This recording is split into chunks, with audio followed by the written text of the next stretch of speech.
Hello everyone and welcome to the Maximum Guitar YouTube channel. Today I am joined by a progressive metal guitarist who has been making YouTube music videos on his channel, and they are video game covers. And he's been making them for, I believe, about 6 years now, if I'm not mistaken in saying that. And yep, 6 years. 6 years it is. And he is the guitarist for the band Involved in the Troubles, and you can check out his latest album, Bullet Hell, on Google Play. Right now, it's your boy TM, RichaadEB. How you doing today, Rich? I'm okay. Only okay? Latest, you say latest album, but that album's like over a year old. I really need to put out more music. More albums, please. But yes, we have the legendary RichaadEB here right after we interviewed Ace Waters, so it's as if fate has allowed this interview to happen. You can call it that, but really what it was is I saw, I believe, like a thumbnail or a screen cap from your interview with Ace, and there was like some exploitable picture of me, and I was like, all right, let's see what these jokers are up to. Yeah. And then you actually, I watched it, and you said like, oh, I sent a message to Rich a while ago, and he never replied because he's a jerk. And I was like, oh yeah, I didn't reply because I am a jerk. So then I sent you a message. Well, here we are. It has happened. So it was vanity that brought us together. That's what I'm saying. It's true. Vanity has brought this to you, wonderful viewer. So for the people who may be like, what's up with this RichaadEB guy, and they may have never seen you before, why don't you let them know a little bit about yourself? I also didn't go full screen, so there's that, but now I'm full screen. It's professional interviews. No, that's fine. So the question is, who am I? You know who I am. You know why you're here. I don't need to explain anything. I'm just kidding. My name is Rich. I go by RichaadEB online, which it is pronounced RichaadEB because apparently it's a lot of people don't really know how to pronounce it. RichaadEB. I make just metal covers of video game tunes, tunes from movies, anime, all kinds of stuff. I started off doing like the VG covers thing, like as you said, like 6 years ago. I was strictly video games, and then I started like branching out into doing other stuff around like 2016, and since then it's like just devolved into me torturing myself on a weekly basis for your entertainment. So I recently put out a cover of Crab Rave. Nice, dude. Oh, I saw that. That's for example, which is nowhere near the realm of like video game covers, but I enjoy it, and other people seem to enjoy it too. So yeah, that's what I do. It's good. So let's go ahead and start off this interview. Every interviewee gets to select one of the 4 quadrants. Ace selected the picture of you that was not flattering, so you now have the choice to put absolutely anything in the 4th box. Put that exact same unflattering picture of me in that box. Exact same one. Yeah. All right. Any changes at all? I didn't. If you want to Photoshop Ace's face over my face, you can. Like I say, Photoshop. Like just do it poorly. Do it poorly. Okay, I can probably make that happen. Or don't go through that much trouble. Like I would feel bad making you do that. Dude. I didn't think about that. Like I knew ahead of time, and then I forgot to think about that. So okay. For an answer. Well, you'll see whatever I did in the corner. So speaking of Ace Waters, it is tradition on the show to have whoever was last on the show ask a question to whoever would be next on the show, and Ace did not know it was going to be you, but he asked a good music boy question anyway, so I'll go ahead and read it to you. So, okay. Ace, this is the first question of the interview. Ace says, if you had no constraints, budget wasn't an issue, time wasn't an issue, and someone walked up to you and said, make whatever music means the most to you, what would you make? Ace, come on, man. No constraints, no budgetary restrictions. I mean, damn, dude. I mean, I have no earthly idea. That's something that I would need to think a little bit longer on. Probably just, I don't know, an original composition, which people have been harping on me to make more of like for years now. So, given that I didn't have the restriction of like, this is my job, I need to be putting out like a weekly video, I would take that restriction off and just focus on making probably an album that I'm proud of, because I've never done that, like one of like completely original work. Not to say that I'm not proud of my that's not what I mean. I mean like I'm not proud of what I do. No, I'm proud of what I do, but I mean like from an original composition standpoint, I've never actually done that. I put like 1 or 2 originals out and that's it. So I would take the time to put together something that I truly like feel strongly about in a way like, oh yeah, I would show this to my family, I would show this to my friends, I would show this off to the world. Kind of in a way that my good friend Josiah Everhart is doing right now. He's been working on his album for like damn near a year or so, and I'm really excited to hear that thing when it finally comes out. And Same. I know he's been sinking time and money and just all sorts of effort into that. So something akin to that. All right. And still talking about Ace Waters. So originally the plan was Adriana Figueroa was supposed to be on the show, but things didn't pan out. Things are still sort of in the plans for that. Sure. But Ace specifically had a question that he's like, the first question was like, I think Adriana's going to be on the show, so what question do you have for her? So I'm just going to pass it on to you as well, because I asked him to ask 2 questions just in case. But let's just talk a little bit about Ace Waters' dogs. So I know he has dogs. Okay. They're beautiful creatures. They're specifically what I believe. I was hanging out with his 4 dogs just this past weekend. Actually, I was in Portland and I was hanging out with those guys and got to see all of the fluffy boys. It's all about the fluffy boys. I was told specifically about, I think it was Josie was the name of one of the dogs. Josie is the small white one that is probably the most starved for attention. Okay. Just tell me about that dog. Just let me know. Josie, of Ace's 4 dogs, Josie is probably the least destructive, but the most conniving, except maybe next to... God, I confuse their names, except maybe next to Toby, because Toby is just a little... Toby's a piece of work.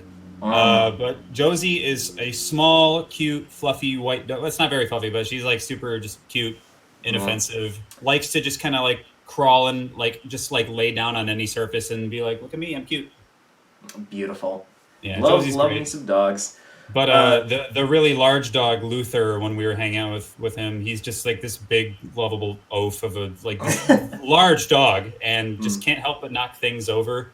So when I was hanging out with Ace and his dogs and some other folks, that Luther knocked over a glass full of someone's beverage and it like shattered, and he just kind of looked around like, was that me? Did I do that? Oh, I'm sorry. Yeah. It's me. You know how it is. It was a relatable moment. Hashtag relatable content right there. You should get your dog to make some YouTube videos, Ace. Yeah. So there's sort of been an ongoing thing in this show where it seems that almost everybody I have on the show ends up mentioning you at some point. But why though?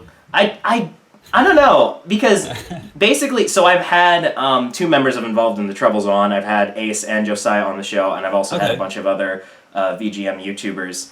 And for some reason, they always seem to mention you. And for some reason, it always seems to be the same thing, which is, man, RichaadEB is like my favorite guy in the world, but he's also like the worst.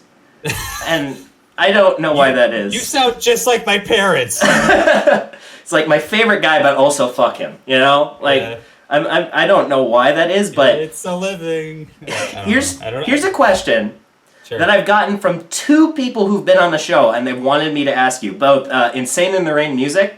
I regret this interview already. Oh, Carlos. Okay. Yeah, what does Carlos have to say? And Toxic X Eternity, Jack. Okay. Have both asked you the same question. If you don't want to answer it, you don't have to, because it is the worst question. But I felt inclined.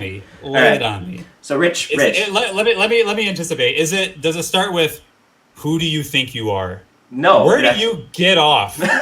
What's your problem? No, I'm kidding. You still owe me like $5. Why did you leave me there at the carnival 5 years ago? You would pay me back for the 7-layer burrito, man.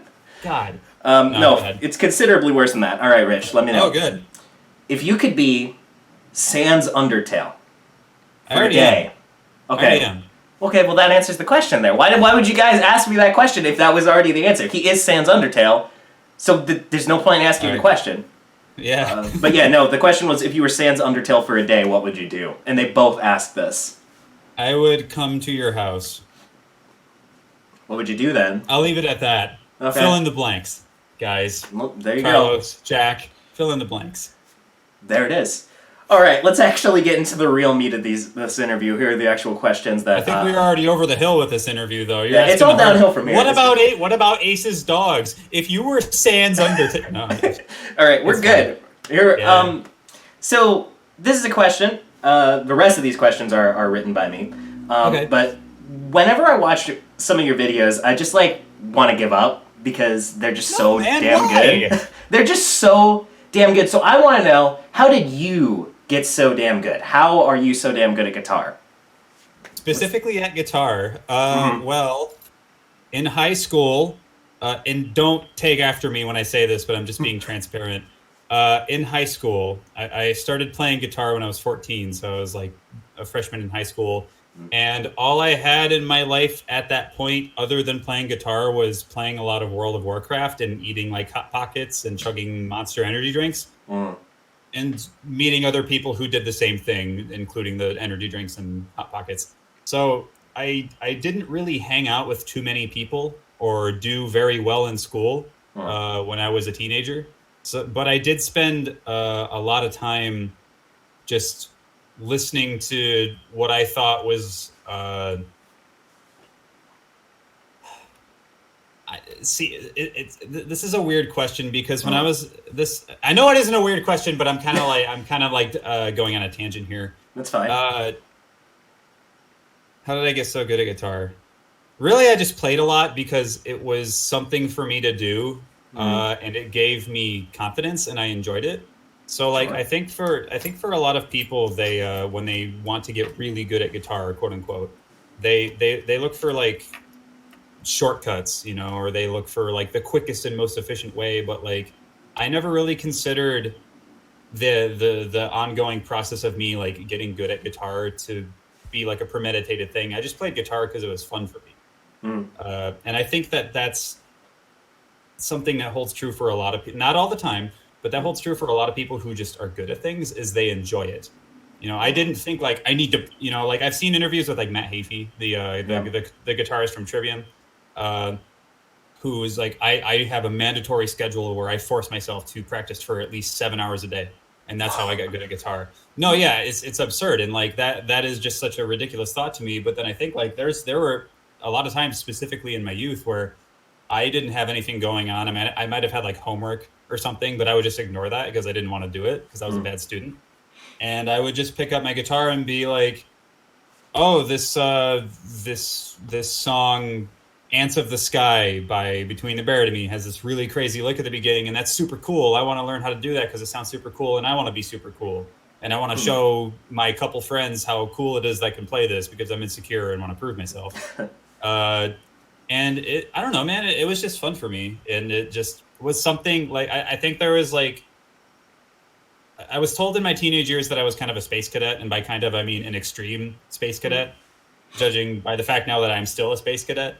But I think I just focused a lot of my energy that I had laying around that I should have been using for school on guitar.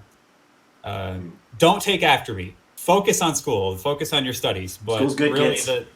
The long and short of it is that I neglected personal relationships and doing anything else other than just being a homebody and playing guitar a lot.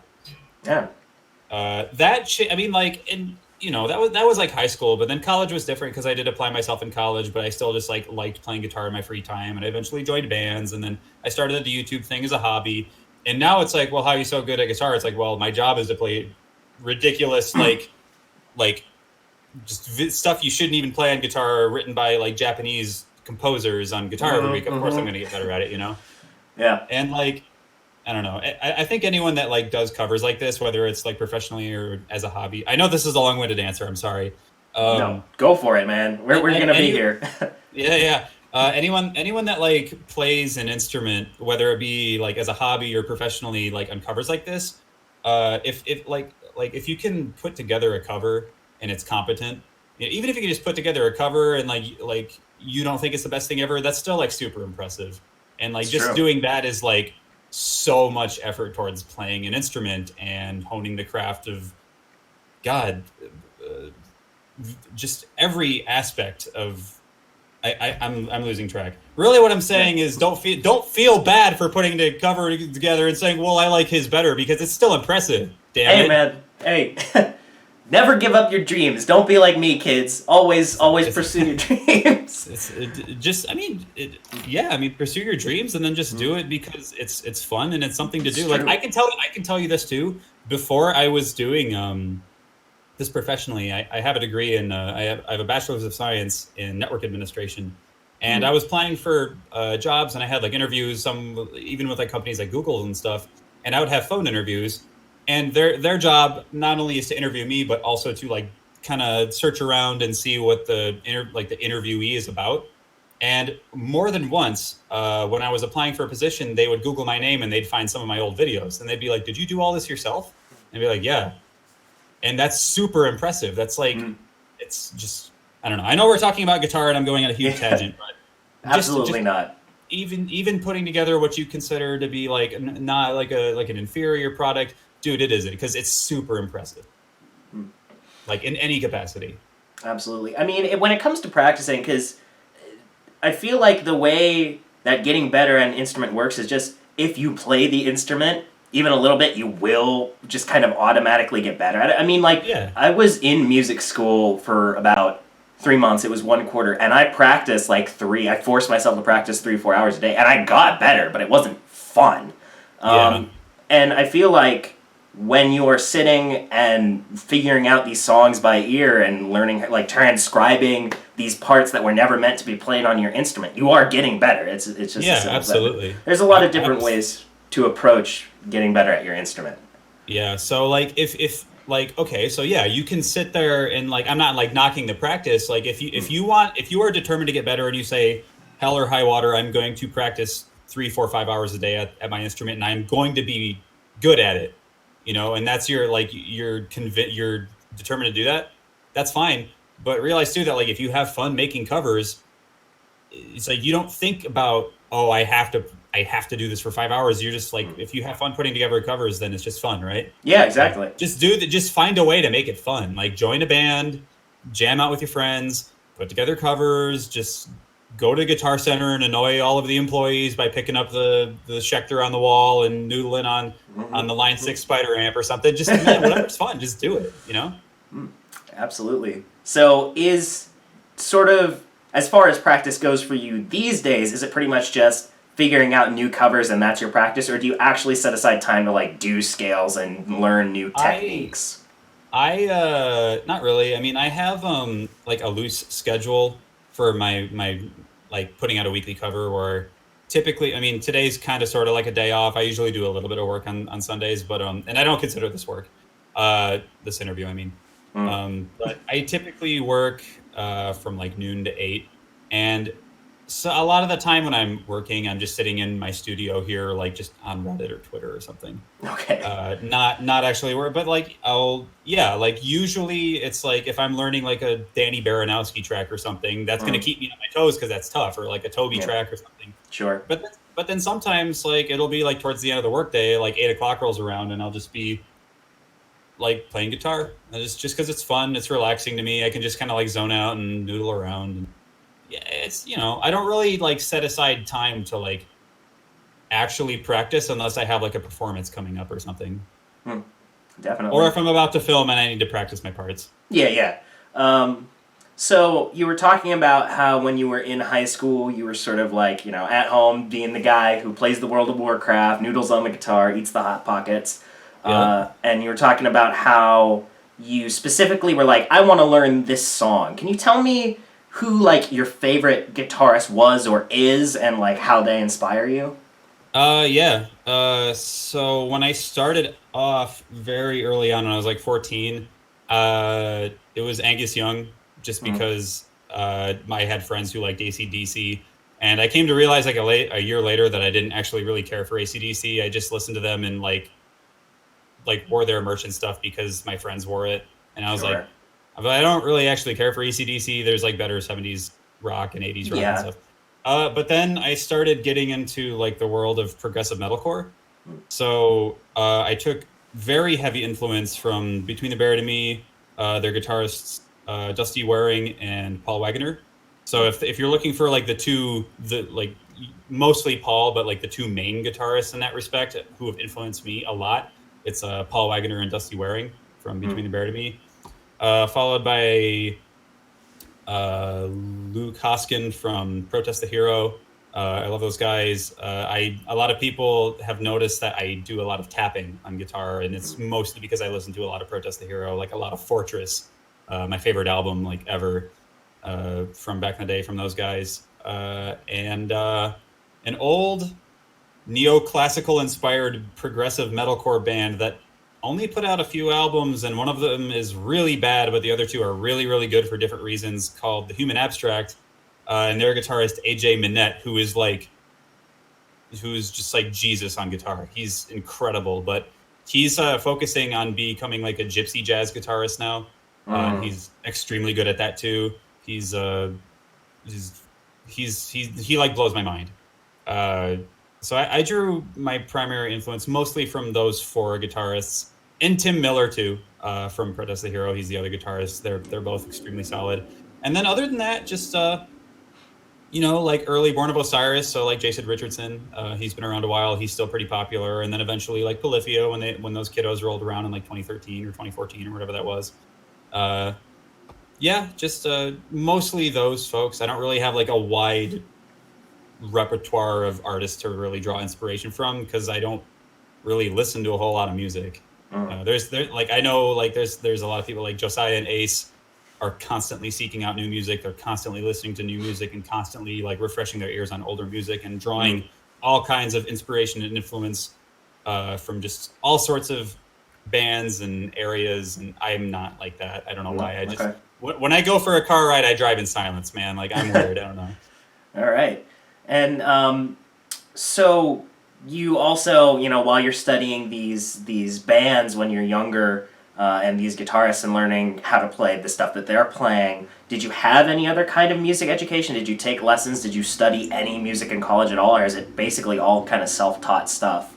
It is almost entirely self-taught. When I first got my guitar, when I was on my 14th birthday, because I had asked for guitar because I saw someone that I liked, some kid that I thought was cool in school playing guitar on stage, and I was like, I want to do that. And my parents fully expected me to like drop the hobby in a week, like I did with almost everything else. 1 second. What was the question? The question was, what was your like music education like besides your self-taught I stuff? had no education. Thank you. I told you I'm a space cadet. I had no music. I still don't have any music education. I'm like, I'm completely self-taught. I did have like a week of lessons with like a local high school student who knew like a little bit of guitar when I was like 14. Like I said, like right when I got it. But that fell through in like a week just because the kid didn't really know that much to begin with, and he was kind of just looking to make a quick buck off of my parents. Okay. But how my parents like to tell it is I was better than this tutor in a week, but I don't think that's a very fair thing to say because he just wasn't really a good tutor to begin with. Oh, that's unfortunate. What was the first guitar that you got? Fender Squier 2004 edition. It was like $100 used or something.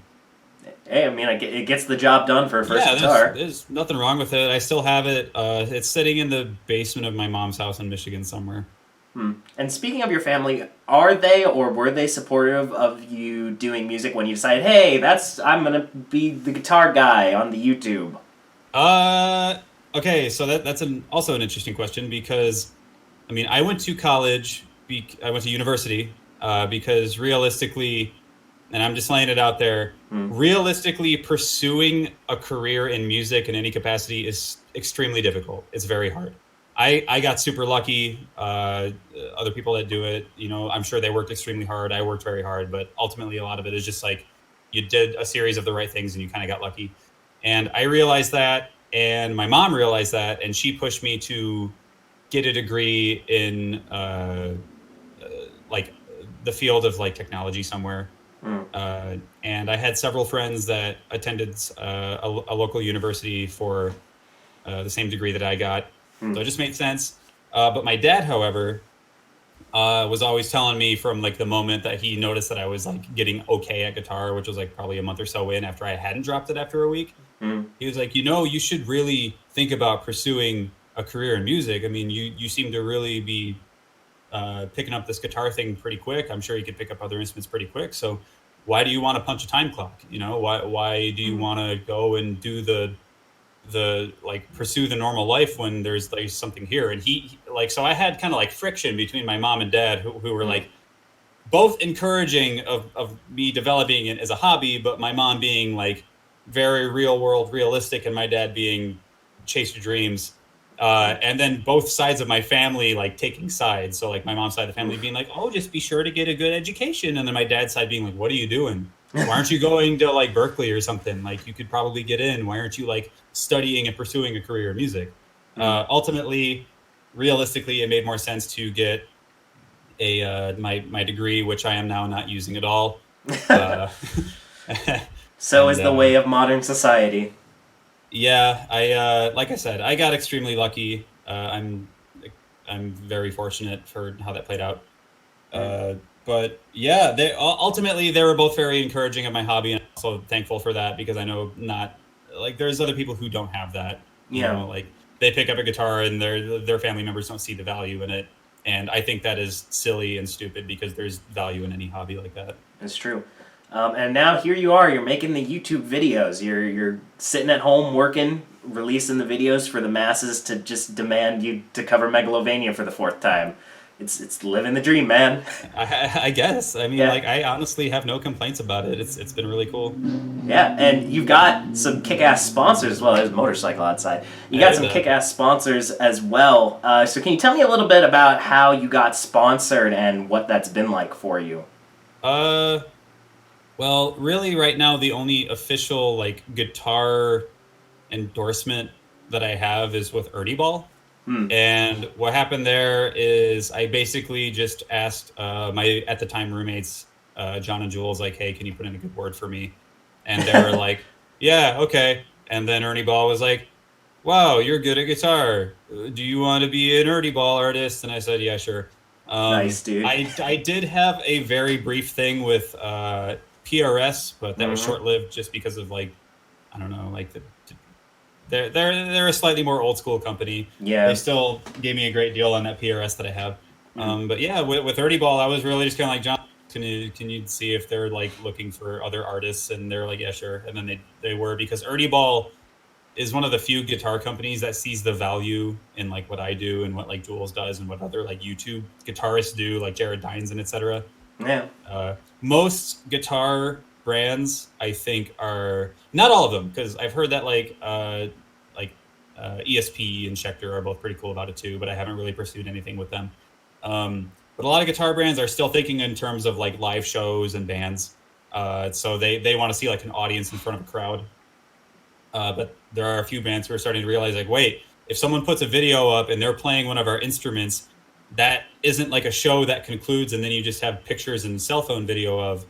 That's like a video that stays up that could potentially rake in like hundreds of thousands of views. That's a lot of exposure. It is.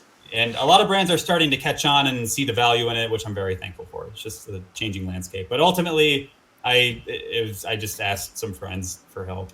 And there's never, you know, there's with PRS, I literally just send an email saying like, hey, I have a billion views on this video of this game called Undertale. Do you like that? And they said, yeah, cool.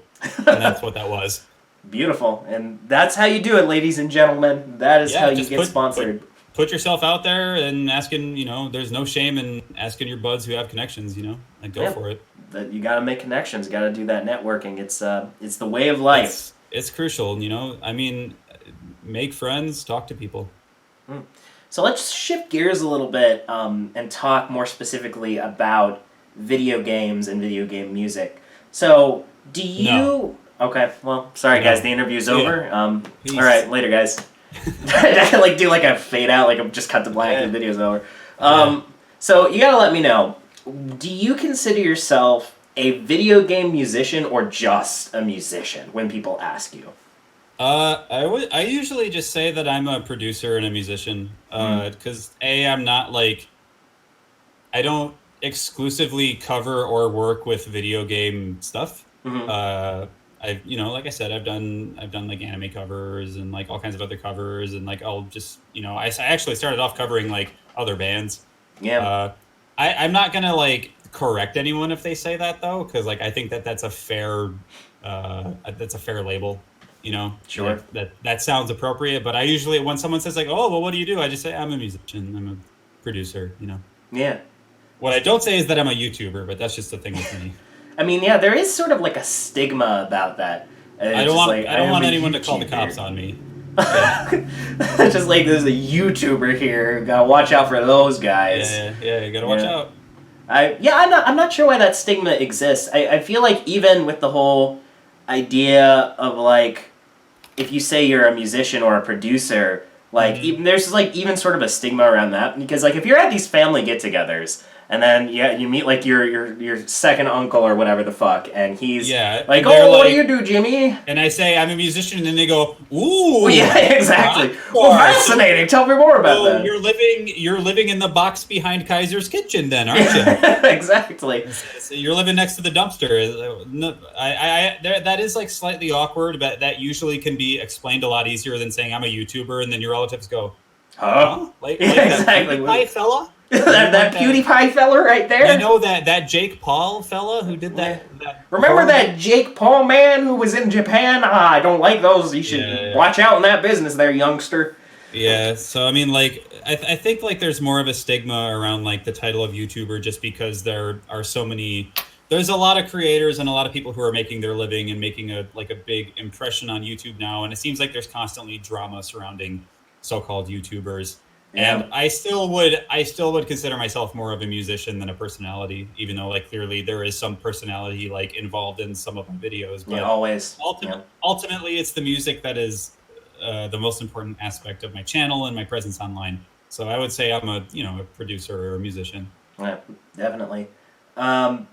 So you do make video game covers though, and absolutely. there's a large amount of video game covers, and I feel like that is what you're known for. And I loved it when you started branching out to like anime and just straight up memes. What do you think was like a video game that was really important to your musical development, or that you have an important connection to musically? I mean, you can probably fill in the blanks on this. Do I really need to say it? Well, let's think about it for just a moment. You asked me a question that kind of pertains to this one previously. Yeah. Maybe a little bit. It's the obvious answer, man. I mean, a lot of people for some reason like to like shit on Undertale like it's a meme, and like I get it because it's like, popular and so persistent, and like, ooh, another Megalovania cover, but honestly Undertale, because I really, really like that game. I really, really like the music. I kind of sort of know a lot of the people who are involved with the game, and it opened a whole lot of doors for me when I started just putting those covers out on a whim, like before the game was super popular. Yeah. Like that was, when I say I got lucky, that is what I mean. That is like the most absurdly, like I won the lottery with that, Yep. like, because lots of people put out Undertale covers, but I was like, let me put it this way. When I put out my first one, I only was able to find a single piano cover of Heartache on YouTube when I like searched Undertale cover. And I was like, oh wow, the music in this game is great. So like, I know that's kind of like of course, but like, I guess if you want to talk about like older, like when I was a kid before all the YouTube stuff happened, I can go into that. But honestly, just overall from a professional standpoint, I mean, it's a meme to shit on Undertale, but Undertale. That's the thing about Undertale is like when I think literally the way I found out, this is my RichaadEB TM story, is I don't remember how I found you. I think you had entered like a contest or something, and I had seen like one of your videos. I don't remember how I found you, but if it was the Family Jewel 7X when he was still that title, I entered his thing. Yeah, I entered his Make a Medley in a Week contest with a bunch of people, and I got some attention from that. And then I also entered some like guitar solo contests for like... Maybe it was that. I don't remember. It was for like Periphery or something. I can't remember. But yeah, it was probably one of those. I'm not sure exactly how I found you, but I subbed to you, I think, literally 1 week before you released your Heartache cover. And then I see that was, I think, the first video that appeared in my sub box from RichaadEB, and I clicked on it, I'm like, oh, this is a good game. This seems pretty cool. I like this cover. And then suddenly I look back and I was like, oh, it's like been a month, and he's got like a couple thousand more subs. That's interesting. And I think Megalovania had come out at that point, which is, I mean, the one. no, I mean, like, Megalovania is the meme song, but like every Yeah. upload like that, like I have a pretty consistently good viewership that like kind of Hmm. wavers like up and down, but depending on what I upload these days. So like I know that like if I upload Crab Rave, it's gonna do better than a cover from Cave Story. But at that time, I could have like fucking I know I said I was going to be wholesome, but I could have honestly like recorded myself taking a dump and called it like Undertale poop cover, and it would have gotten like 100K views in like a day. It Probably, was yeah. it was absurd because everyone was so hype about the game, and Toby was being super generous and tweeting out my videos, Mm. shared around all over the place, and Tumblr was just going nuts with it. Yeah. So that was just so insane. Like Yeah. it was nuts. And I like I get that it's a meme to shit on Undertale, but it's genuinely one of the most important games to my life. Just it's just an incredible game, and it's like these days, it's like I'll be hanging out with my friends, they'll be like, "You fucking Undertale piece of shit game." I'm like, "Yeah, right." Yeah. Yeah. You know? No, I mean fuck man, like I said, like it's people kind of it's a meme now, you know. It's like Yeah. it's not it's people like are starting like they remember it fondly when they're like watching it being run at like SGDQ or AGDQ or something, and they're like, Yeah. oh wow, this game is actually so funny and so good, or like when the Game Grumps stream it or something. But Yeah, like sure. when you're just sitting on your couch and you watching PewDiePie or something like that, and Mhm. just there's always Sans and Megalovania and whatever memes popping up. That's just how you like initially like recall it. You know, it's like haha meme, clap clap, upvote. But like Yeah, it's sure. it's an extremely important game. It's a influential like instant classic game, and it's still so like it's still just so relevant. I don't Yeah. know. Like I don't know how to put it. Like I still see that game. Like everyone still just remembers it so fondly. Yeah.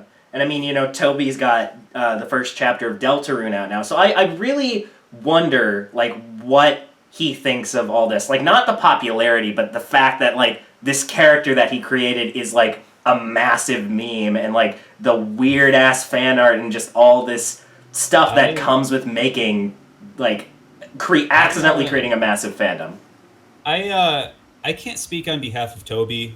He's an interesting fella, but he I mean he did put out in a public blog post a while ago that he doesn't think that Undertale is a 10 out of 10 game of the century type of game. He considers it himself to be like an 8 out of 10, pretty good, kind of like a flavor of the month, maybe like indie game of the year contender type of game, but nothing like not he never expected like this level of popularity. That's crazy. And when it comes to like how like when it comes right down to how the internet has treated it, I think he just is like, they're gonna do what they're gonna do, and I'm gonna do what I'm gonna do.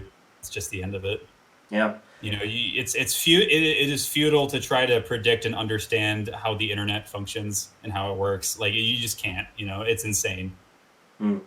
So you did definitely get some crazy popularity from Undertale, and then you made the album Determination with Ace Waters, and you had the red and the blue side. Can you tell me a little bit about what the process is? Not necessarily specifically Determination, but all your albums. What is the process of making an album of a specific game? Because I think you have 3 of those now, right? If you include Determination, Purple Side, yeah, there's 3. So for Determination, I just kept making Undertale covers because they were doing well and people kept asking for it. And then I was laying in bed falling asleep one night and I was like, what if I made an album? And then I messaged Toby and he said, hey, that Ace Waters dude had kind of a similar idea. And I think I can't exactly remember like what happened, but like Ace and I like were like, what if we did like a double album? And that's really what it was. I was just like, that'd be cool. And then Purple Side was also just like, that'd be cool.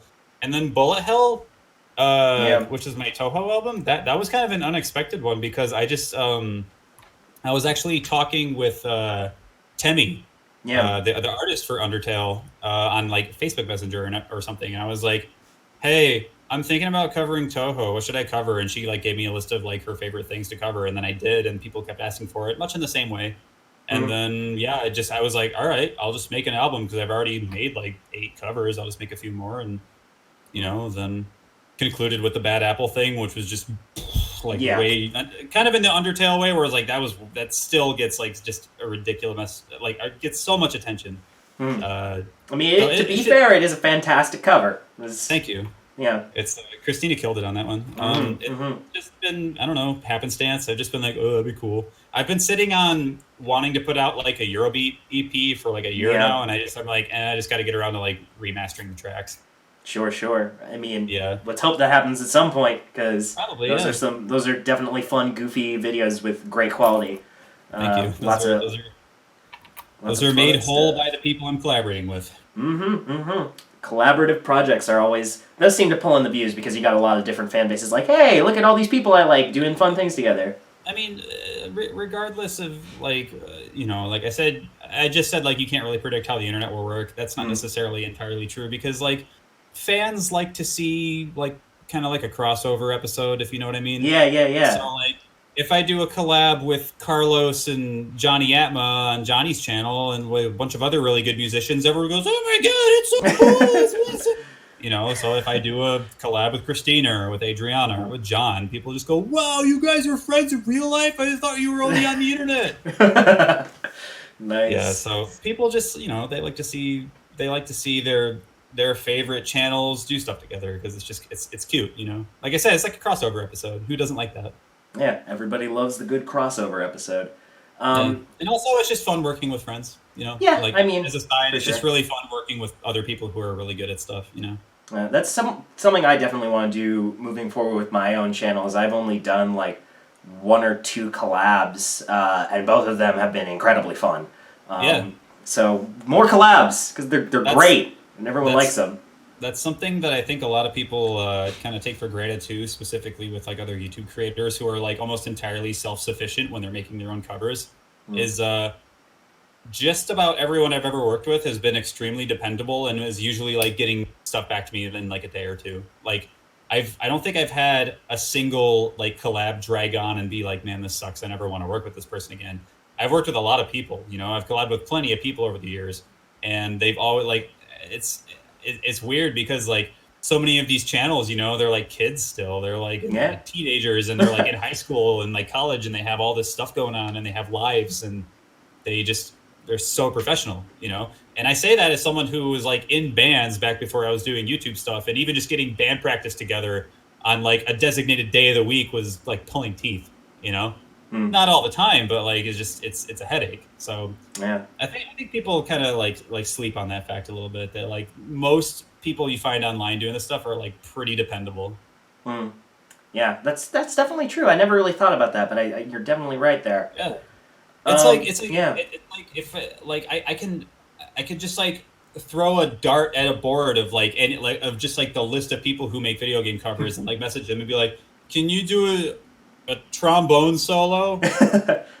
And they'd go like, yeah, dude, I got you. And just like it's just so cool, and I don't know, it's just amazing to me. So let's talk a little bit about the creative processes that you use when approaching these specific albums and games. So like let's take Undertale first. Specifically when you're approaching Undertale / Deltarune or just any Toby Fox music, is there anything you have in your head that's like specifically, this is how I know to attack this, this is what I know to look for? Nope, not really. No? I sit down in front of my DAW. Excuse me. I sit down in front of my DAW, and then I just kind of start letting ideas come to me and trying them. Sometimes they don't work. Sometimes they do. Sometimes I have to like redo things several times. But I don't like I know some like Carlos will sit down and he'll actually write out all the sheet music for his covers a lot of the time. But I don't, because I'm actually musically kind of illiterate. I can't read sheet music. I'm a hack. Oh no! How dare you?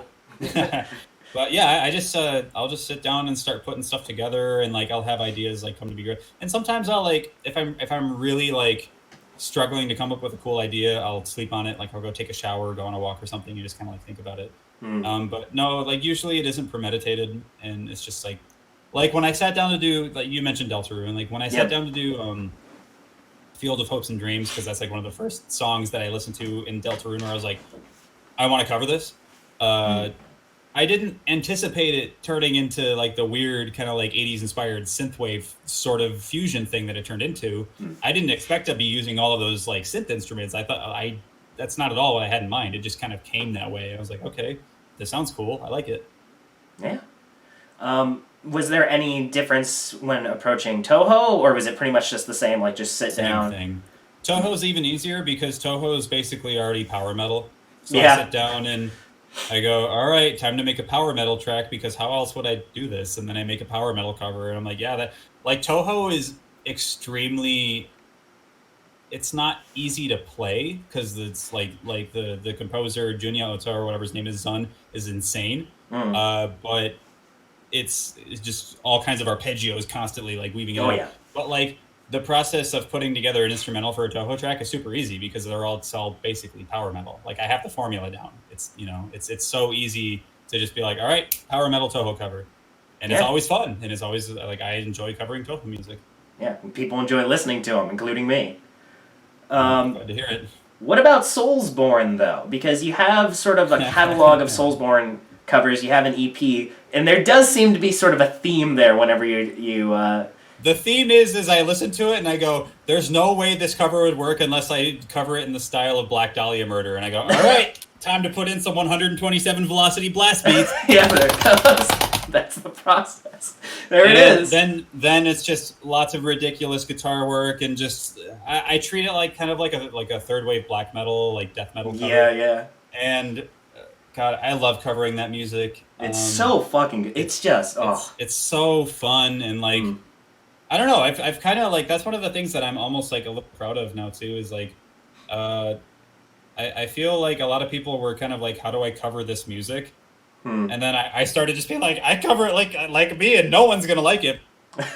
So now it's like a lot of like people like when a new Soulsborne game drops from Software, like people will be like, "Ooh, Rich, I want Rich to cover so and so." Like what this grotesque, disgusting orchestral track that just sounds massive and has all this nonsensical harmonies. Like, it's so cool. Yeah, I am a unbelievably massive Soulsborne. I mean, my fucking phone case is Bloodborne. Nice.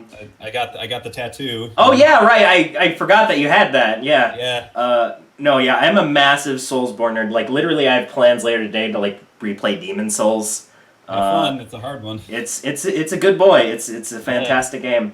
So this isn't like written down, but I'm just curious on your input because I'm assuming if you've tattooed your body with fucking Hidetaka Miyazaki's like Hidetaka Miyazaki-san, yeah. Yeah, if you've tattooed your body with his work, I would assume that you are also a fan. So your opinion on Sekiro: Shadows Die Twice, is that a Soulsborne game? Because I feel like he doesn't think it is. Like in its namesake, no, I guess just by like looking at it like objectively. But I would like having played through it now. I'd say it evokes the same like emotion and feeling that like Bloodborne did when I played through it the first time, and when Dark Souls did play through the first time. Where like it feels kind of, I don't know how else to explain it, so this is kind of vague. It just feels like a game from Software, and I love games that feel like a game from Software. So I know that the fine folks over at From Software and their infinite wisdom, and I say that unironically because they have yet to disappoint me.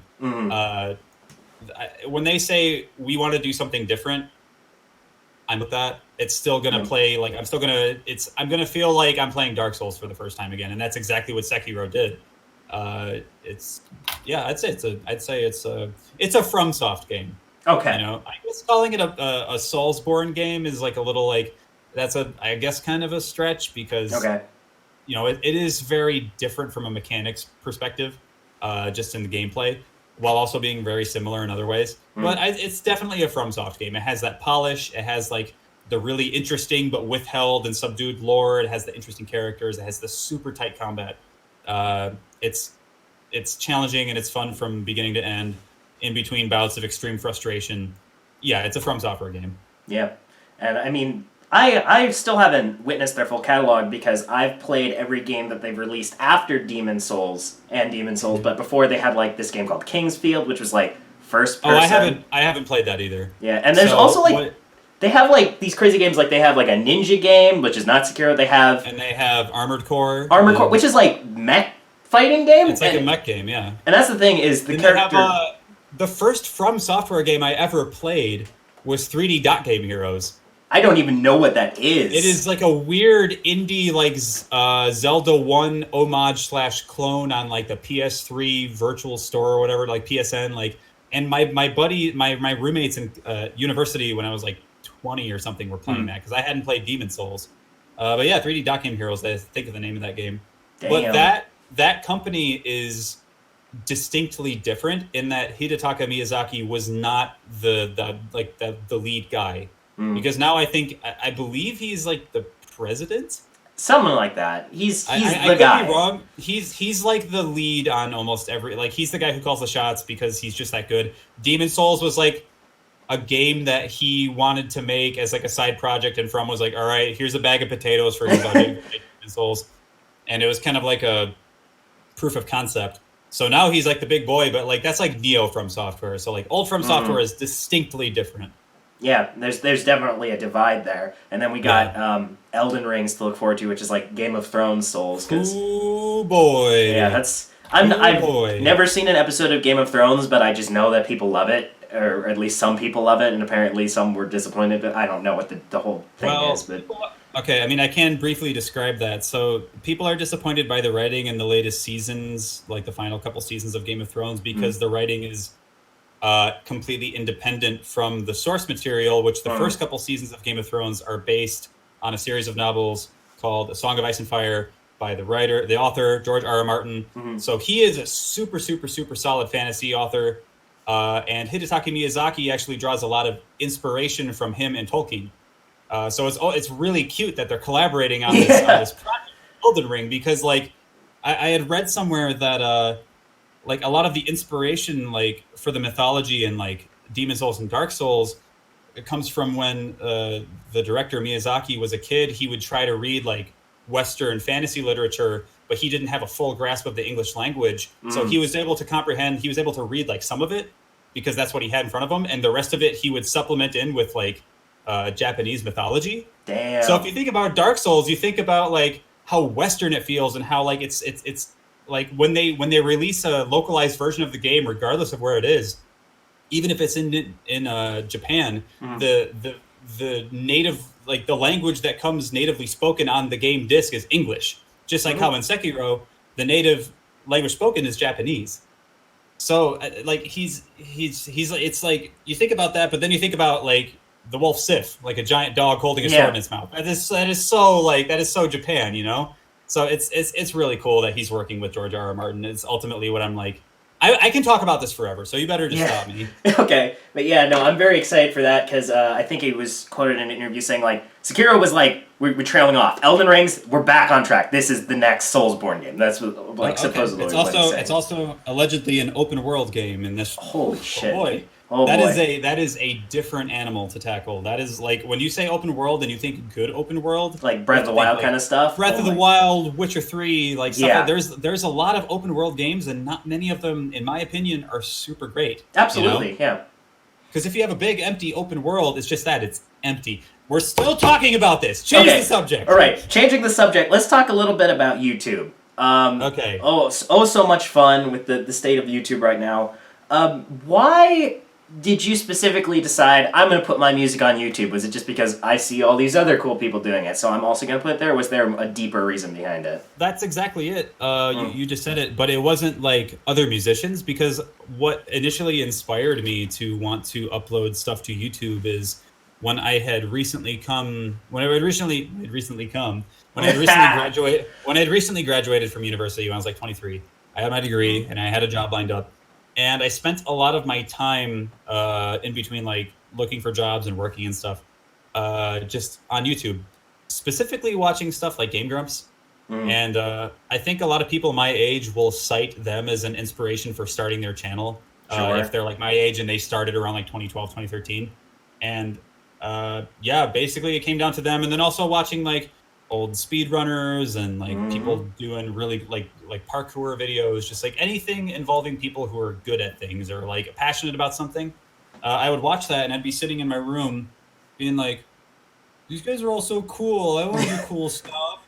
And I literally remember thinking there, like one day I was like, I have to do something. And I was like, what am I good at? Guitar. What can I do that would be appealing on YouTube? Well, I've listened to a band called Power Glove once or twice. Let's do what they do. Let's try to do what they do. And that's really what started it. Sure. I mean, I feel like that's sort of the mindset that a lot of people have. Yeah. Just like, it's cool, so I can do cool shit too. I want to show the world. And YouTube, despite the way YouTube is run and how it is a very frustrating platform at times, it is still, without a doubt, one of the best ways to get your content out there in video form. Absolutely, because strictly speaking, in terms of like an artist, or like I guess specifically as a musician, the old way of thinking, which is becoming kind of more antiquated as we go along, is if I'm a musician, I need to be playing live shows for peanuts and pitchers of beer, and I need to like impress like some agent or like sleazy Hollywood middleman type. And that's not the case, because with YouTube, you're strictly beholden to the fans. It's just a matter of self-promotion at that point. Yeah. But like, it's not you going to some dive bar and playing Pantera covers in front of a bunch of drunk dads or something and hoping that Johnny Sleazebag is in the back, like looking for the next artist that he can exploit. No, it's you putting yourself out there and saying, hey guys, I'm giving my product directly to you. Tell me what I can do better and tell me what you want. And that's exactly what it is. And that's how it works for almost everyone that does YouTube stuff until they get to like a bazillion subscribers, you know, because then at that point it's like, well, you're going to want to have management and stuff. But, and I guess in a way, like when it comes to YouTube, there still are like multi-channel networks, but that's really just for like monetization and site things. That it's not nearly as predatory in a lot of cases as having like, you know, for example, I mentioned Protest the Hero, and after their first after the first three albums, they wanted to be independently funded by Indiegogo campaign and a Kickstarter campaign, because they were sick of being beholden to the record label that they were signed to. So they signed off, said, screw it, we don't want to work with you guys anymore because you're taking all of our profits and we're making literally nothing. And we're just going to let our fans dictate what we do, and we're going to let them, you know, fund us. And that's honestly a lot of how YouTube is run. It's kind of sort of fan funded in a way, no matter what. You know, even if you're not earning anything, it's still like, if you're just putting yourself out there, you don't need to prove anything to anyone. You just put stuff out there, and if people like it, there you go. And then, like I said, you can't predict how the internet's going to work. It's so insane that, like, for example, one of my earliest successes on YouTube, even before the Undertale stuff, and that's included too, because I was just like, holy crap, that's just happenstance, is I put out my Shovel Knight medley, and you know, when I did that, I had maybe 1,000 or 2,000 subscribers, and Jesse Cox saw it, you know, and he like tweeted it, and I was like, whoa, this big internet dude, and like I got it was my first video to break 100,000 views, you know, and that was kind of just like I lucked out, you know. The internet's wild, you know. It's really cool in that way. Yeah, I was just having a discussion with my dear old dad just the other day about how Shout out to Maximum Dad, my guy.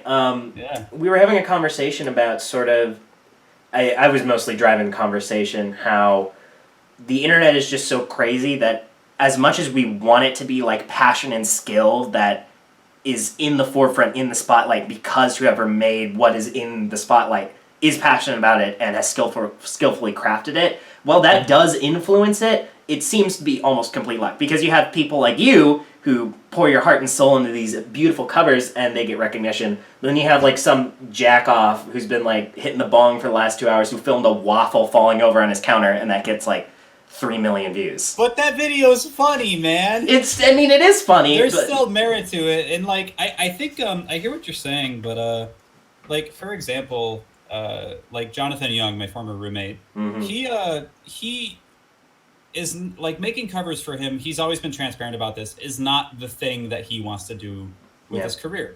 He makes calculated and very well thought out gambles, essentially.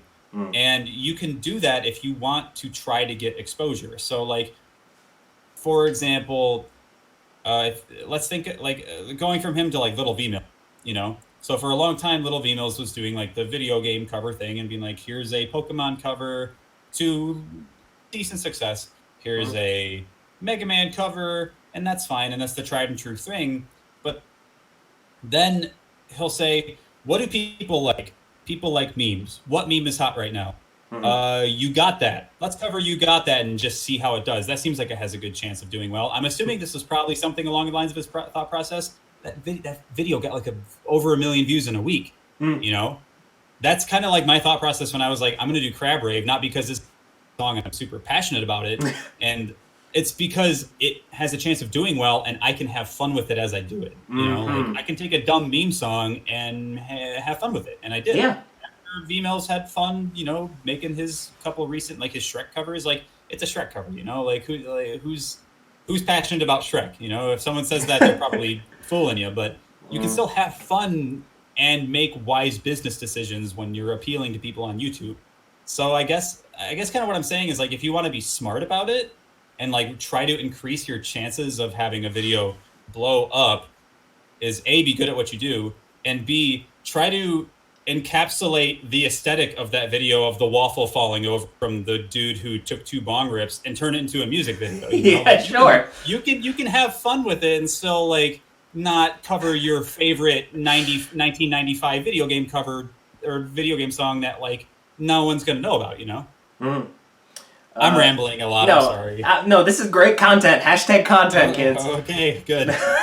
No, I mean, that's, like, you don't have to apologize for that or anything. This is exactly what I aim to do on this show, is just starting conversations about things that video game musicians like to hear about. I'm going to directly address, I guess, some kind of like a mentality that a lot of specifically video game cover artists have, which is, and this kind of sounds like I'm pouring tea, but I'm not. Okay. A lot of people, and I had this too, a lot of people have the mentality of, if I cover anything, if I make a cover of anything other than something that is super important and personal to me, then I am selling out. And people need to respect that, and then wonder why, like I said, if I put out a cover of Smithy Battle from Super Mario RPG in 2018, and I wonder why it only gets a couple hundred views, it's so important and personal to me. But that doesn't mean that the people on YouTube, it doesn't mean that that's important and personal to them. You know, you have to think about what's going to be appealing to them. And you making a wise decision about something to cover that's going to be more appealing, whether it's a popular game or a meme or something from an anime, that's not you selling out, because it sounds like if you're making that complaint, it sounds like what you want is success. You want recognition, and you can still earn valid recognition and get valid attention for you being good at what you do by covering things that other people want to see, not just you. Yeah. So you need to start thinking about what other people want to see. And hey, if you're there's a lot of people, I'm not trying to like call out people or anything, because I know there's a lot of folks who make weekly covers and they do just cover games and music that's important to them, and they're perfectly happy with that. Yeah. And in some cases, you know, it does well for people. Like I mentioned Johnny Atma, and you know, once in a while I was on his Pepsi Man cover, and I'm sure he's not super passionate about Pepsi Man. Fucking Pepsi Man. But he, like Johnny Atma, he clearly likes Kirby. You know, he covers Kirby stuff all the time, and every time he covers Kirby, it doesn't matter how obscure the cover is, the song, or like whatever song it always does well. You know, so like he has that niche, but he's still kind of like, you know, he covers Pepsi Man. You know, like, and just because you're making a compromise in that respect, where you're compromising your artistic integrity or whatever you want to call it, like not covering something that you deeply care about, that doesn't mean you're selling out. Yeah. I'm repeating myself at this point. No, I absolutely agree with that. I feel like it's good to be like Johnny Atma, because I feel like you can cover absolutely anything you want for any reason, as long as you think about it. You're just consciously aware that I'm doing this and I'm passionate about it, and it may not get a lot of views, and I feel like you should be okay with that, because, you know, well, go ahead. Yeah. Well, I was also going to say, too, and that's not always the case. I was going to say, like, you can make a compromise on that, too. Like, you can do, like, that's kind of what I do. Like, I covered Cave Story a week ago. It got dog shit views. Oh, well, you know.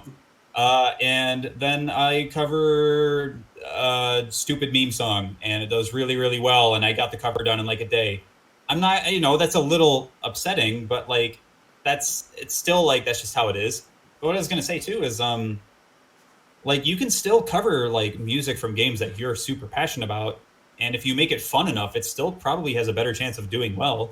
And what comes to mind is Miklachu, the like Mm-hmm. Otama Mama, the Automaton player, the Otama violin. Mama. Oh Yeah, yeah. Otama player. Shout outs to Miklachu. She is an excellent musician. Mm. And a while ago, she did this cover from Banjo Kazooie that incorporated like this goofy like little percussive toy as an instrument, and she Mm. called it Mr. Naki. It's like a little thing that she controls that plays Okay. like the like, little wood blocks, Mm. and she plays like automaton, which is in itself like a silly instrument. Mm. And it's a thing that, you know, it's a classic game, and I'm sure like Banjo Kazooie was part of her childhood in some respects, but she made it super fun. She made it her own, you know. And Absolutely. she was just recently the probably the world's first professional automaton player on Cadence of Hyrule. Yeah. Are you You like know, that is which so nuts. incredible. And it's like, Incredible. yeah, so it's like, yeah, man, like make wise and then like, you know, like a week later she covered the Thomas the Tank Engine theme on automaton. There you go. Make compromises, man. Like let down your ego, cover stuff that'll be fun for people, all right? This man Make some is stuff for preaching. you. This man Make is some stuff for preaching. you, but make some stuff for them too, all right? There it is. There it is. Couldn't have said it better myself. Fantastic. Yeah. Yeah.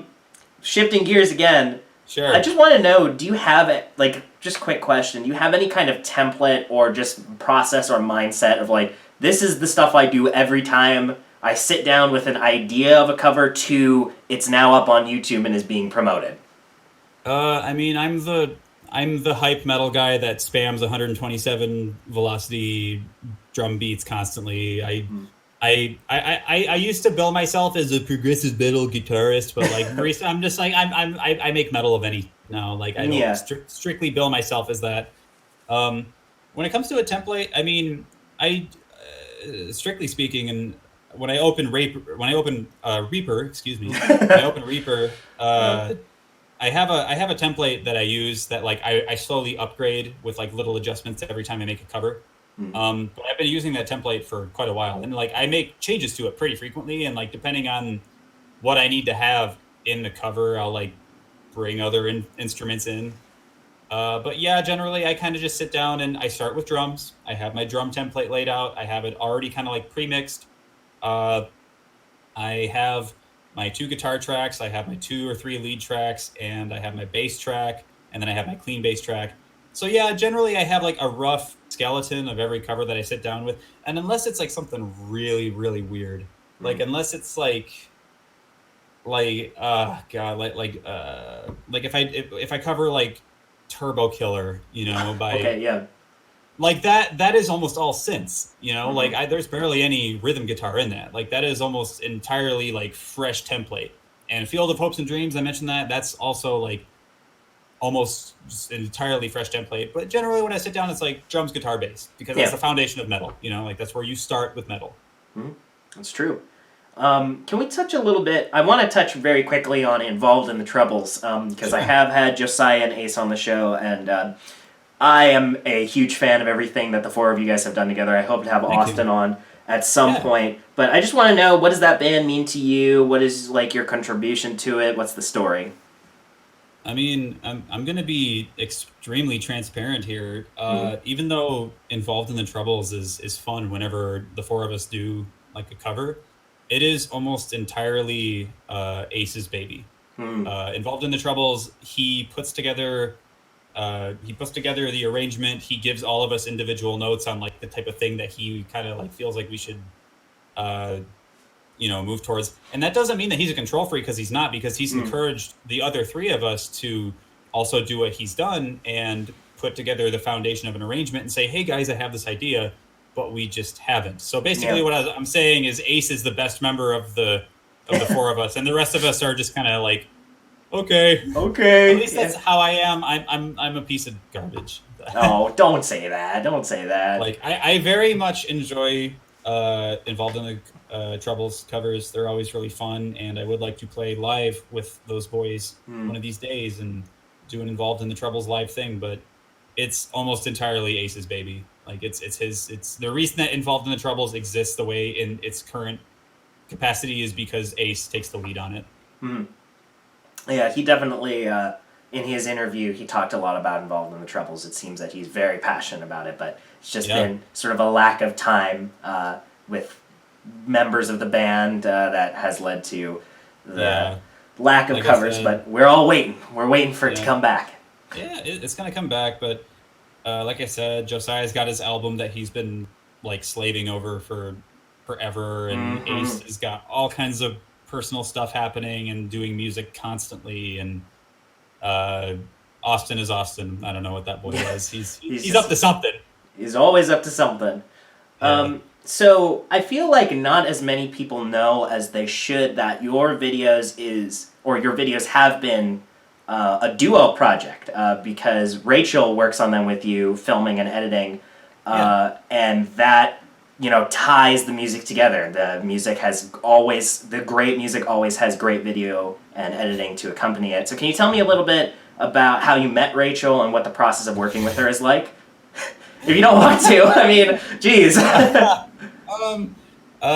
So we'll just keep the long story short. Okay. And we'll just say that like Rachel really liked my music, and we started dating in like late 2016. We met after I had moved to California because she was living in LA, and she has a degree in animation. And she's also like, she's an artist, like she like draws and stuff. Like she's always working on little things, and like she also does like the album art for all of my singles that I put up on like DistroKid and stuff. And I had been filming on a tripod, just like basically everyone does except John, because he had Travis occasionally. Yeah. I just been filming on a tripod in my room and editing it myself, and I do not like video editing.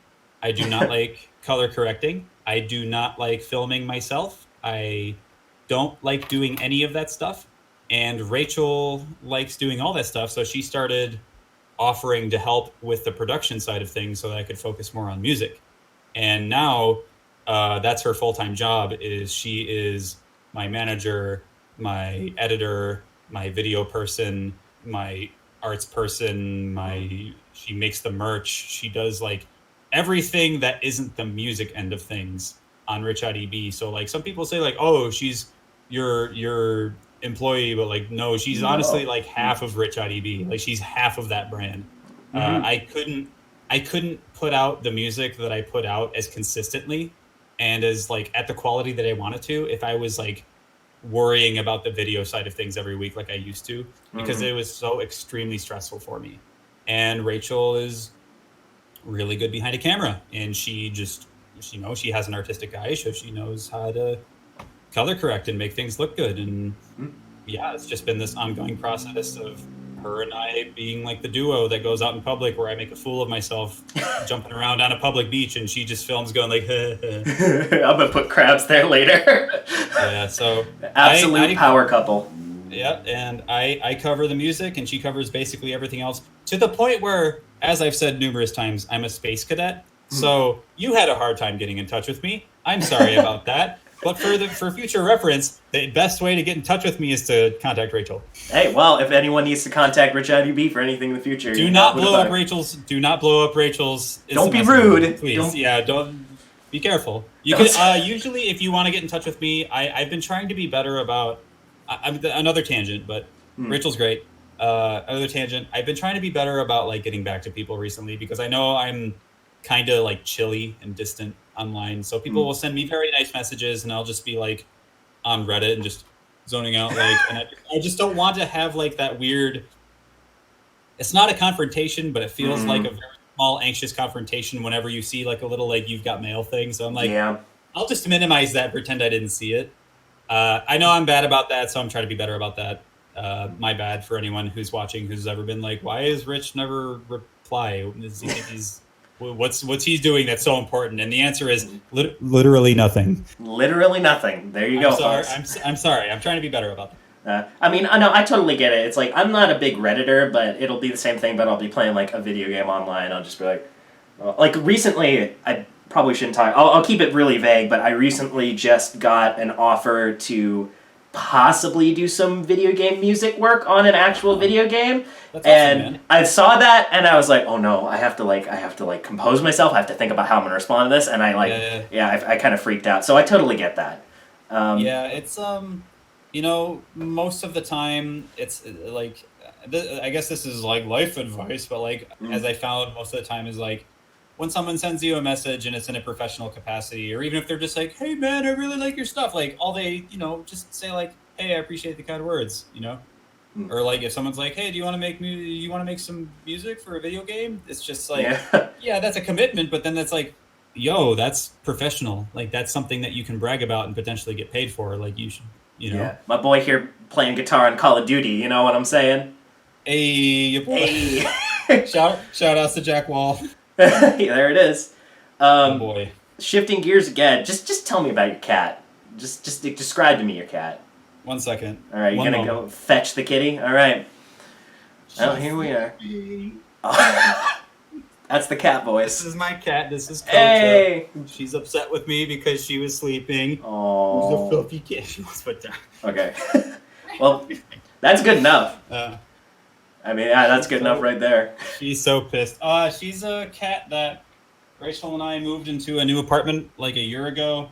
And I said, I want a little fluffy, cute animal, damn it. So we walked into PetSmart, and there she was. And we are like, let's get that one. And she's that one, please, sir. She's the star of almost every credits section of every video we put up. Yeah, it's true.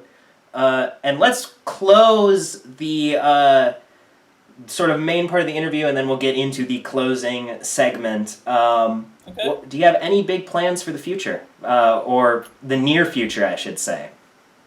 Big personal plans. I'll get into professional plans. Big personal plans. Trying to move right now. Not sure where and not sure when. So that's been kind of like, I've been telling the people on my Discord and on Patreon, like, hey, if I start like missing a video or two, I mean, I'll update you why, but it might be because I'm like moving. So that's crazy. I do have some stuff, some video game composition work lined up for myself as well, which I'm pretty excited about. Just working with other really cool collaborators, you know, just you know, nothing super insane, just some cool ideas lined up, some work, you know. All right. You'll hear about it when it comes out. Very excited. All right, so let's go ahead and move on to our world-renowned lightning round that everyone tells me they like but also hate. So lightning round, I'm going to ask you a bunch of serious / goofy questions. Your goal is to answer them as quickly and succinctly as possible, but if you need to take several minutes to answer a question, feel free to do so. My record has been bad so far, so like the interview could easily go for another hour and a half. Hey, all right. Are you ready to begin the lightning round? View retention! Yeah, I'm ready. All right, here we go. What is the most annoying kind of YouTube comment you get? The most annoying kind of, I mean, there's several, but to keep it brief, probably covers where someone just says, I like so-and-so's better. Because it's like, all right, cool, you contributed. Do you feel happy with yourself now? Because I legitimately don't care, and that person you just mentioned is my friend, and now both of us don't want to address you. So thanks. Yeah. What's the guys? Don't do that. Don't do it. Like seriously, never ever do that. It's the worst. Don't like. I would rather you try to leave criticism than just saying, I like Little V Mills is better. I like Jules is better. I like RichaadEB better. Just fuck off, dude. Don't do it. Shut up. All right. What is your favorite guitar that you own? Probably the Mayonnaise Regius 6, even though I love all of my guitar. Probably that one, just because it like if you ever get the opportunity to play a Mayonnaise Regius, and I do not have an endorsement deal with these guys. If you ever get the opportunity to play one of these things, do it, because they are nuts. They're like, everyone who's ever picked up this guitar, if they know anything about guitars or production, they're just like, this guitar is insane. Legendary Mayo, dude. The Mayo guitar. The nicest guitar you'll ever play. I can almost guarantee that. All right. What is the worst part of making a video for you? Filming. Okay. I hate filming. Yep. I mean, that's what most musicians say, is they do not like the filming. Rachel has a blast, but and like, you know, like doing Crab Rave or something silly like that is fun, but like if it's like a cover where like I'm so close to being done and I just need to do the filming, and it's like, all right, Toby Fox, all right. fucking whoever, and then I have to play it so that it looks like, because I'm syncing, you know, like I'm not doing live takes or anything. Like I have to make it look like I can actually play it because I should, because I'm the guy that recorded it and I want it to be believable. What if I was just like, what? You syncing? What? Hey, newsflash! Literally everyone except I think Ace and like maybe one or two other people does. Well, I don't think Ace can do it. I mean, because he's got so much improv. Anyway. Yeah. Yeah. So, what is your favorite food that you know is bad for you?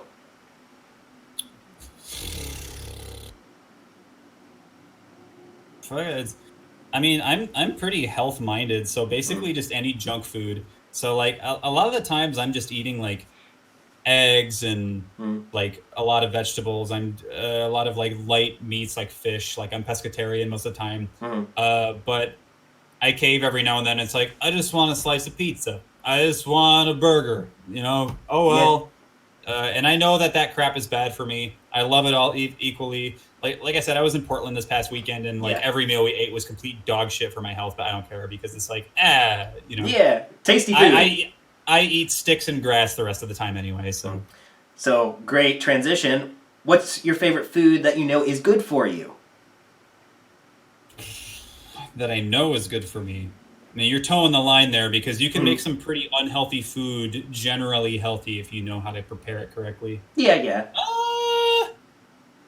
That is good for you. Man, I don't know. That's.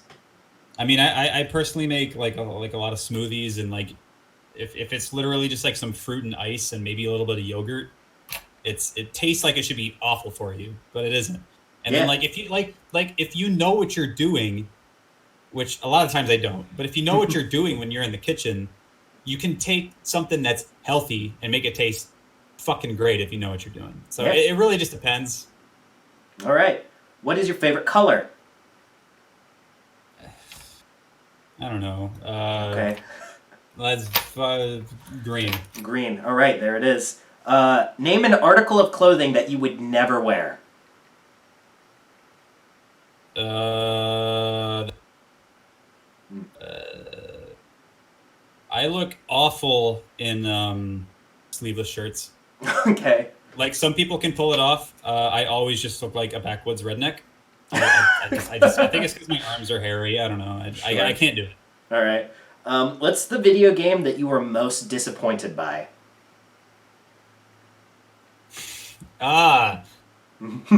Recently, Red Dead Redemption 2, just because I did not find that game fun in the slightest, like at all. Will you ever collab with Cole and Dylan Sprouse? Yeah, I would. I mean, I've never talked to Cole, but Dylan seems pretty jazzed about my Megalovania cover and some other stuff I've done. And if he wanted to play Triangle in a cover of mine, or I could go noodle on guitar for something he did, yeah, sure. Shit, when are we going to get the Sweet Life theme featuring Dylan Sprouse? You know, that's really not a bad... Stop giving me good ideas. I don't want to harass Dylan if I don't have to. Well, I mean, whatever, man. You do you. But that's... A lot of people would be very happy to see that. Oh, no, I'm sorry. Anyway, moving on. What's your spirit animal? That cat that I just picked up. The cat? Yeah. Okay. Give me your top 3 favorite video games. Bloodborne as a number 1. And then I guess in everything past that is in no particular order, but I guess Majora's Mask, Chrono Trigger, Dark Souls, etc. Okay.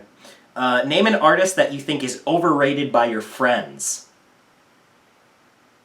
That's not a nice question. Well, just no, I mean specifically I phrased that kind of weird. So specifically bands that your friends really, really like and praise, but you're just like, they're all right. RichaadEB. Next question. RichaadEB, all right. What is your favorite beverage? Man, that would probably be a tie between Werner's Ginger Ale, shout out to my Midwest homies, and probably Full Throttle energy drink. Oh. Because I don't have it very much, but it is just so good. It is such a good drink. Yeah. Name the VGM YouTuber that just absolutely gets you. that gets me. Yeah, that just totally gets you, understands you.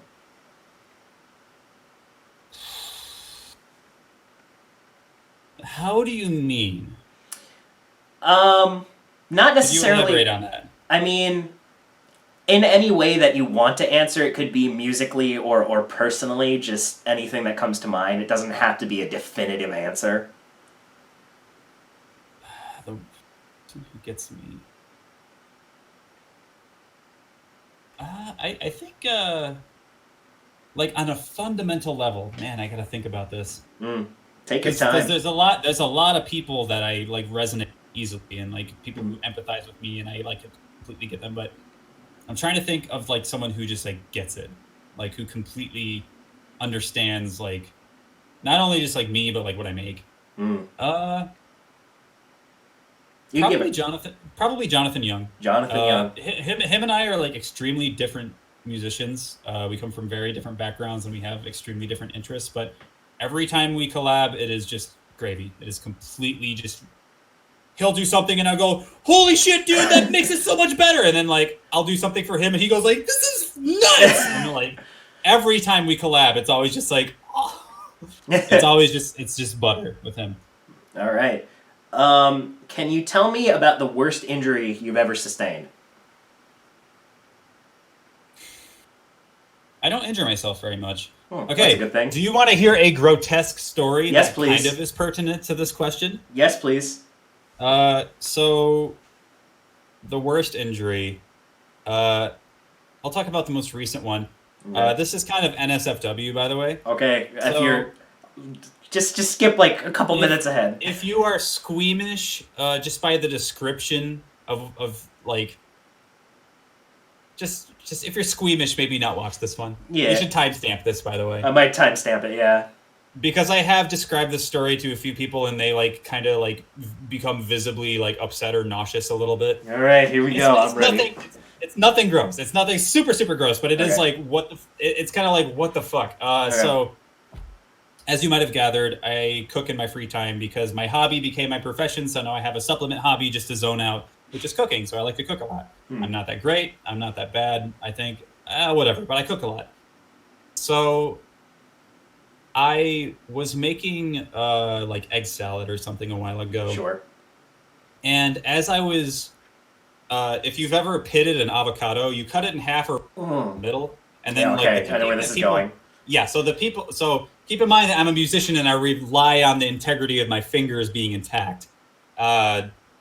So if you've ever pitted an avocado, what you do is you chop the seed and turn it to get it like to loosen it from the meat, the flesh of the avocado, and then you throw it away.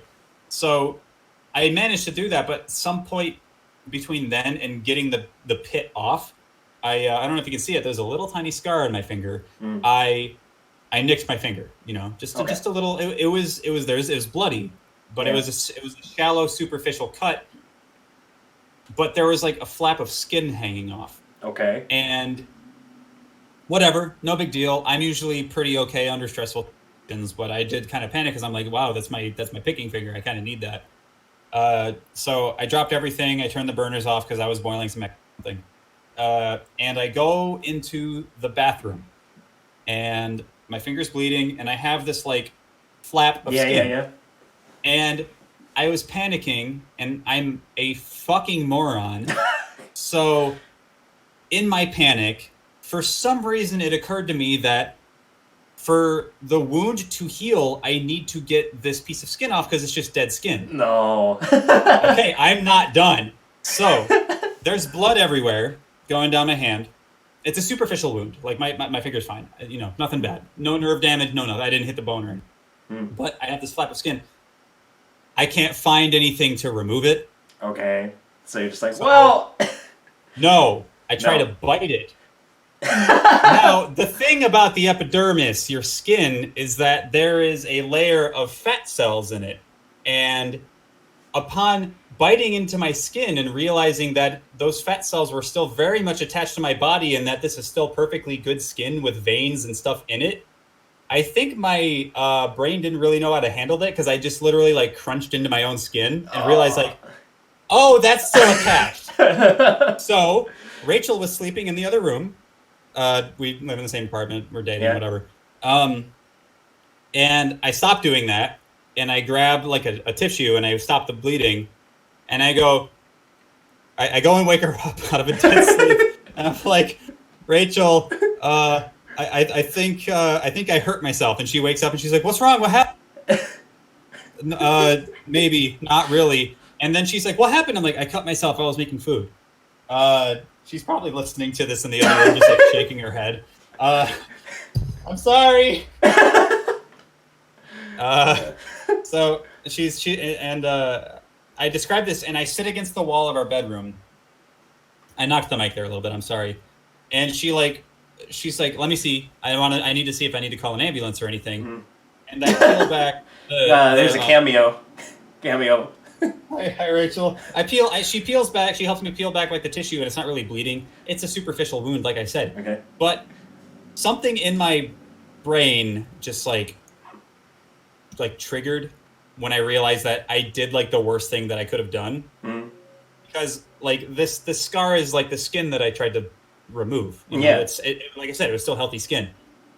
So in that realization, in the panic of Rachel like fussing over me and blood and stuff, and like blood being in my mouth and like biting my own skin, in an attempt to remove it from my own body, I fucking fainted. Oh no. Which I'm not squeamish. I'm fine describing this story. I do not get squeamish around gore or blood or viscera or anything like that.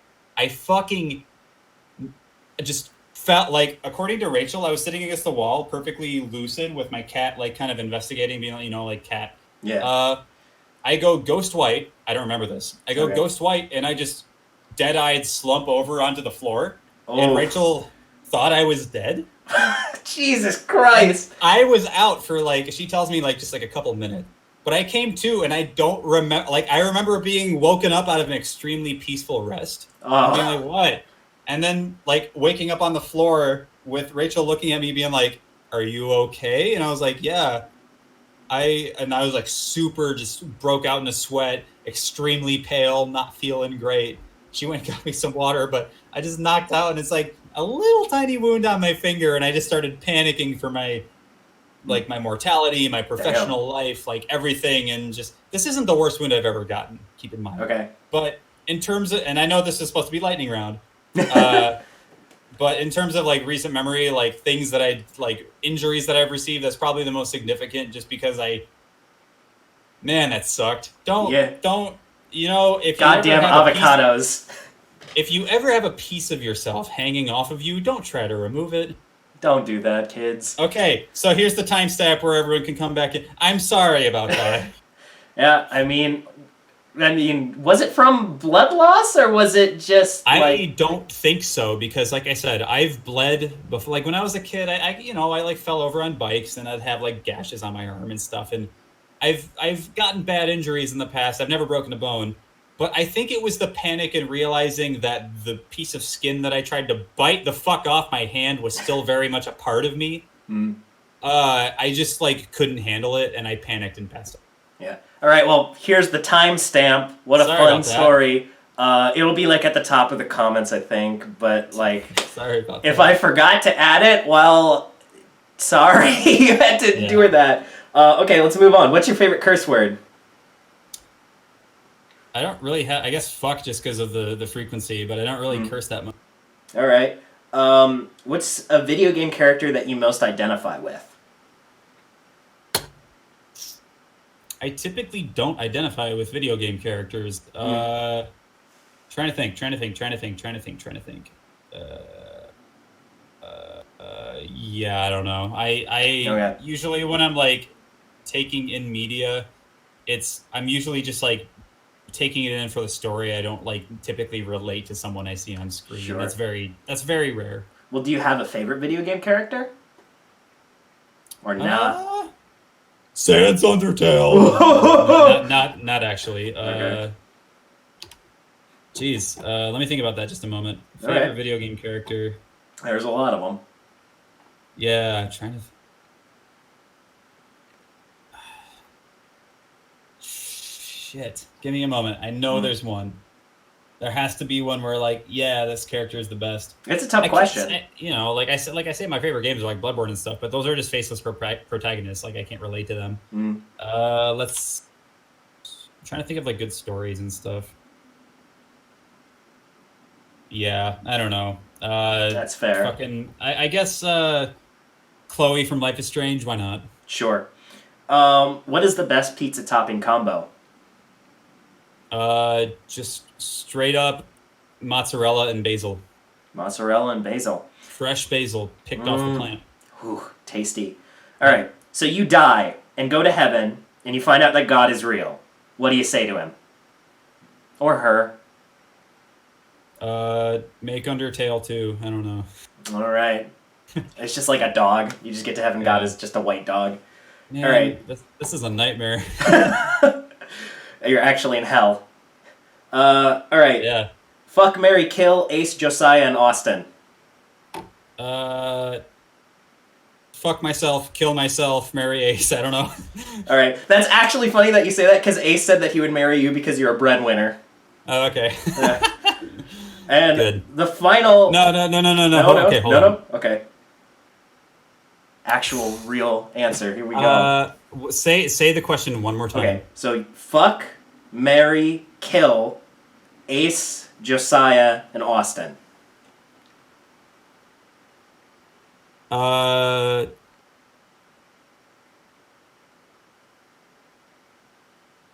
Marry Austin, fuck Josiah, and also marry Ace. All right. Nobody dies today. And then kill myself. I don't know. All right, there it goes. The final lightning round question. Will you please share with us your most embarrassing story about yourself while you were drinking? While I was drinking. Okay. There's not many because I'm not really that heavy of a drinker. There is kind of like two, though, that are entertaining. One is shorter. Back in 2015, I went to a convention with Ace and Josiah and several other of my friends, actually. This was all before Undertale. Called SGC, Screw Attack Gaming Convention. And I got blackout drunk because they had an open bar, and I was like an open bar at a con, which I've never seen. Like, you just go up and get whatever you want. Endless amounts. That was amazing. Holy shit. I got super hammered, but also I was bouncing around between parties. And this is before I had like really made many like big boy connections, like big name connections, I guess. But I got blackout drunk, and I don't recall this, but I had an intense conversation about metal bands with one of the members of Team 4-Star. Okay. I do not recall this, and it's funny because I met that member San Japan or some con last year, and I was like, it was Kieran Moonstone. Okay. And I was like, did I have a conversation with you at SGC? And he was like, yeah, man, we talked about like Opeth and stuff. You were super drunk. That's not super embarrassing. That's just like Josiah told me later that night. He was like, yeah, you and were like at it. And I was like, what are you talking about? And he's like, you had a very long conversation about metal bands with Kieran. I was like, no, I didn't. He's like, do you not remember? How much did you have? Ooh. So that's fun. And then the other embarrassing moment is I was in university, and I did drink a fair amount on weekends, especially after like tests and exams and whatever. And I had already like had my bouts of like alcohol poisoning and stuff in previous ventures, so I was a little more careful, but I still continue to get extremely drunk on weekends sometimes. And I got super drunk, and I would go outside to bum cigarettes off of people because I smoked back then. Okay. Don't do it. Don't do it, kids. And I bummed like some clove cigarettes or something off of someone. And on my way out to the little seating area at the front of our dorms, I just fucking puked this disgusting combination of like food from the cafeteria and Fireball and peach schnapps and just garbage all over the door. Hell yeah. All over the door. And I was like super drunk, so I was like went outside and sat on a bench and like smoked my cigarette while I was gonna go back in and probably pass out. And these like girls walk out from like a different party, or just like they're like walking to go to the cafeteria, which was across campus or something, and they're like, "Ew, it smells like cinnamon and shit." Like, ew, it's puked all over the door, and I was sitting there like, man, I'm some asshole. I don't who would do that? And then like they left, and I was smoking a cigarette, and then they came back, And I guess I remembered and simultaneously didn't, that I told them that I fucked up, because like they were walking back in through the same door to get back into the dorms, and I was like, I'm really sorry about that. Ooh, fun Alcohol. times. Yeah, yep. I like that you remember that, though. That's the one that you remember. That was embarrassing. It was funny, but it was just like... It's funny to look back on stuff like that. I puked a lot in university. Woo! Which, like I said, is weird because like I'm not much of like a partier. It's just when you go into an engineering school and you're hanging out with like the core group of all the engineering students, and you all know how fucking hard this all is, you're gonna drink. Yeah. You know? I mean, I was drunk at like 10 a.m. some of those days. All right, well, we're going to go ahead and close the interview here. We have one last segment on the show where I now write a song for you. So at the end of every single interview, I ask the interviewee to give me ideas for a 30-second song. It could be a partial cover, it can be original, it can be a meme, it can be serious. Tell me different techniques to use, the different genre, lyrics, no lyrics, what it's going to be about, absolutely anything, 30 seconds, and I'll try my best to make what you tell me. One moment. All right. Try not to torture me too much. Make a jazz fusion / metal cover of Kiss from a Rose by Seal. Kiss from a Rose by Seal. Yes. All right. Are you familiar with that song? I am not, but I will figure it out. That is a fantastic song. There are some other really good progressive metal covers of that song. It's a 90s pop song from the Batman Forever soundtrack. Okay. But it is such a good song. Cover that song, make it it's super sappy. Have fun with it. Make that instrumental, just no super restraints. Since I'm doing like 30 seconds, is there any particular part of the song, like a chorus or anything like that, or just like figure it out myself? Just you'll kind of know because the song's interesting. Just whatever part you like most. I'm not going to give you too many restrictions. All right. Well, you will hear that right now.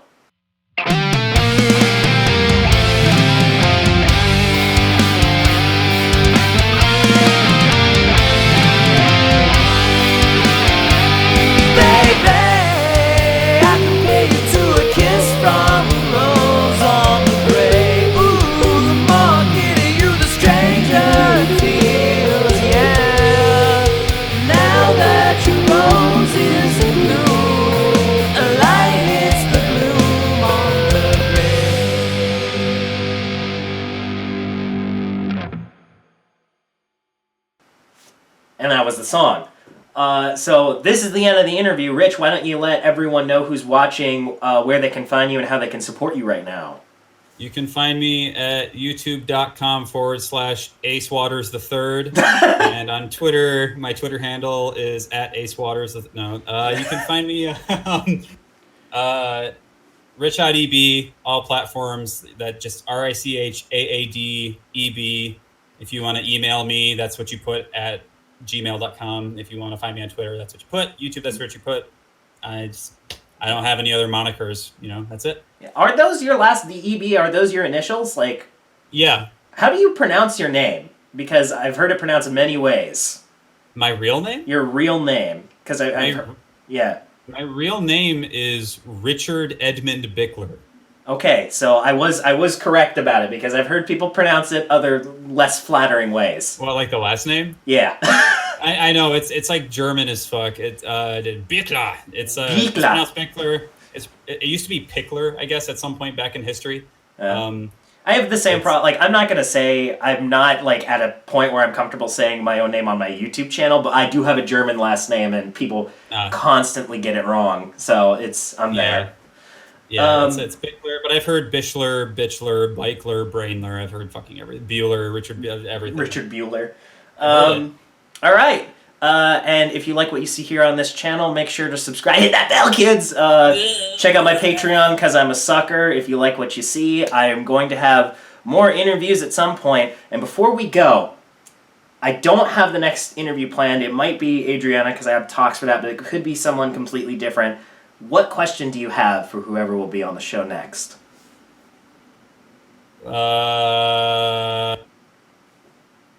Your the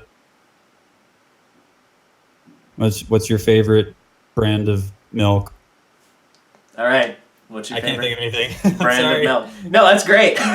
Great way to start Wait, an hold interview. on. Did you wait? Say that again. What question are you going to ask whoever is on the show next? I say, No. What was my question? Say it again. what is your favorite brand of milk? That's what you said. Are you saying milk or milk? Milk with an I. All right. It sounded like you said it with an E, and I was about to Milk. give you Like that? a rude lecture. Well, there's a lot of different I'm ways to just say kidding. it. Okay, you I'm gotta just kidding. say it. Milk, like milkshake. I mean, you can't, like, when people say, like, milk or malk, Yeah. like, I get it. I know what they're talking about. I'm not one of the guys who's like, oh, fucking, like, yes, Yeah, it's I'm just milk. busting your balls. I'm sorry. I interrupted your outro. This is, I love this. This is great. Okay. Yeah. All right, Good. well, we're going to wind down the interview. Rich, thanks so much for being on the show, and I will catch you guys sometime in the future with another interview. Peace. Peace out.